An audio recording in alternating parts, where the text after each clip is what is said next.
Welcome to the Daily Data in 25, where we break down the numbers behind today's most important trends. I'm Carmen. And I'm Michael. Today we're diving into a topic that affects hundreds of thousands of students each year, the return on investment of master's degrees in the United States. With graduate school tuition continuing to rise and student debt at record levels, understanding the ROI of different types of master's degrees has never been more crucial for prospective students. That's right, Carmen. We'll be looking at everything from MBA and STEM programs to healthcare and humanities degrees, breaking down both the financial and non-financial returns students can expect. And the numbers might surprise you. While some master's degrees can boost earnings by 50% or more, others might actually leave graduates worse off financially. Let's explore some of these options.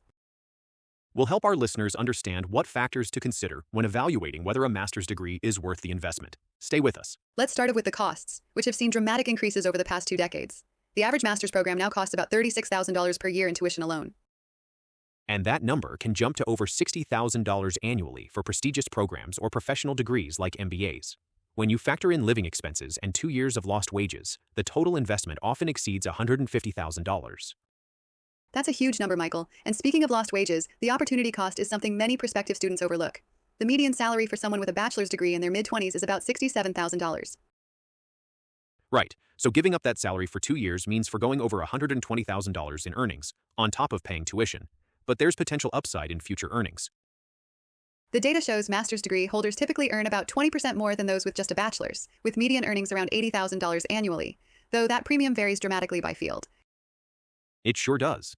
MBA graduates from top programs often see starting salaries of $125,000 or more, plus bonuses. Meanwhile, someone with a Master of Arts in the Humanities might only earn around $60,000. And we can't forget about student loans. The median graduate student debt is now about $75,800, which can take 10-20 years to repay depending on your post-graduation salary. The repayment timeline really depends on the field.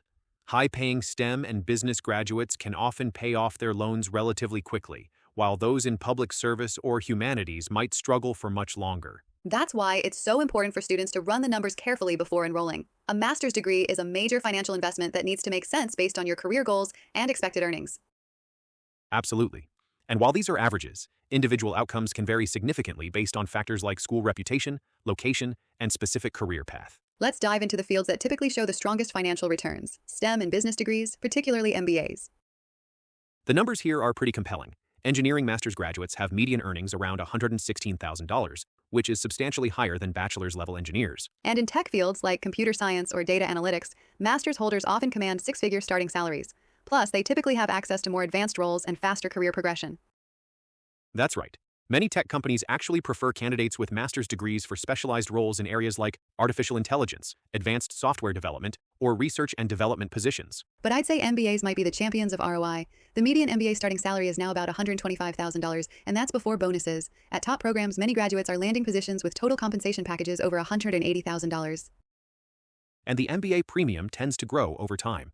By 5 years post-graduation, many MBA holders are earning $150,000 or more in base salary. The networking opportunities and career mobility really pay off. Though it's worth noting that MBA returns can vary based on the program's ranking and reputation. Top-tier programs might cost more upfront, but their graduates typically see the highest salaries and fastest career advancement. Even lower-ranked MBA programs usually show positive ROI, just over a longer time horizon.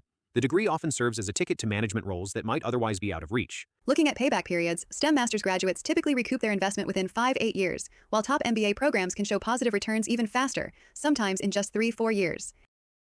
That's especially true if you factor in signing bonuses and stock options, which are common in both tech and business roles. Some companies also offer tuition reimbursement, which can dramatically improve the ROI equation.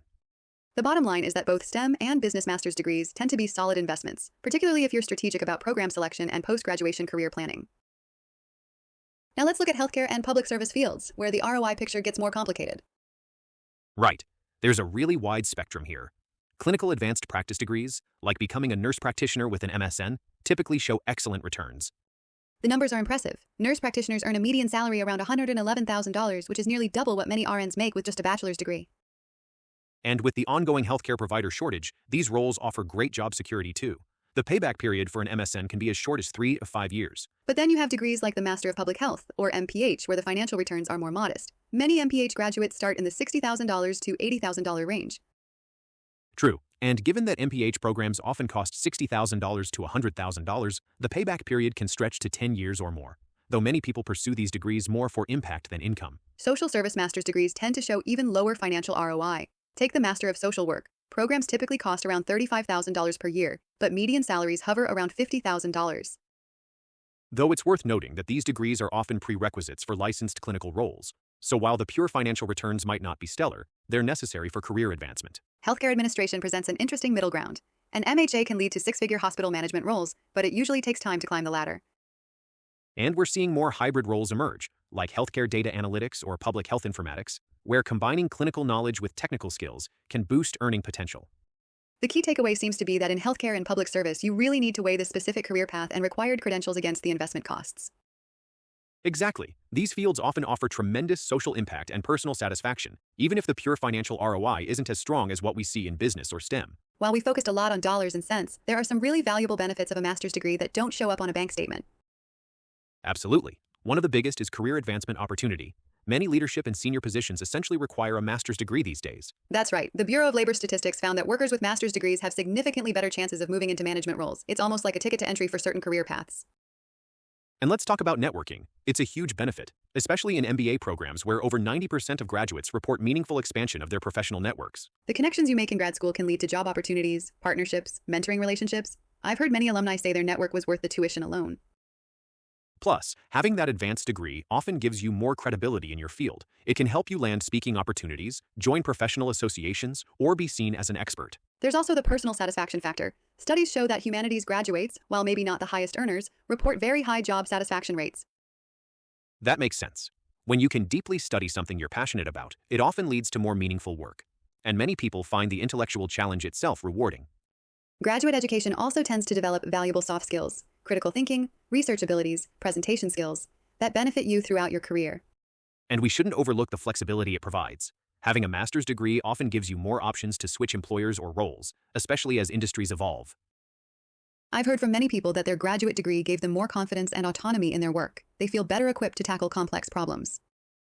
Ultimately, while ROI calculations focus on the money, these intangible benefits can have just as much impact on long-term career satisfaction and success. Well, Michael, we've covered a lot of ground today in our analysis of master's degree ROI. The key takeaway seems to be that there's incredible variation across different fields.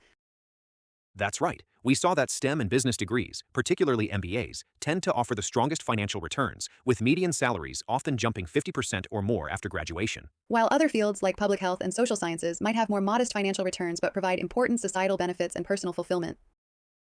And let's not forget the substantial investment required. Average tuition around $35,700 per year, plus opportunity costs of lost wages during study time. But for many, the combination of increased earnings potential, career advancement opportunities, professional networks, and personal growth makes it worthwhile. The bottom line is that prospective students need to carefully weigh both the financial and non-financial factors when making this decision. Thanks for joining us for this episode of the Daily Data in 25. Remember to subscribe and join us next time for more data-driven insights into today's most important topics.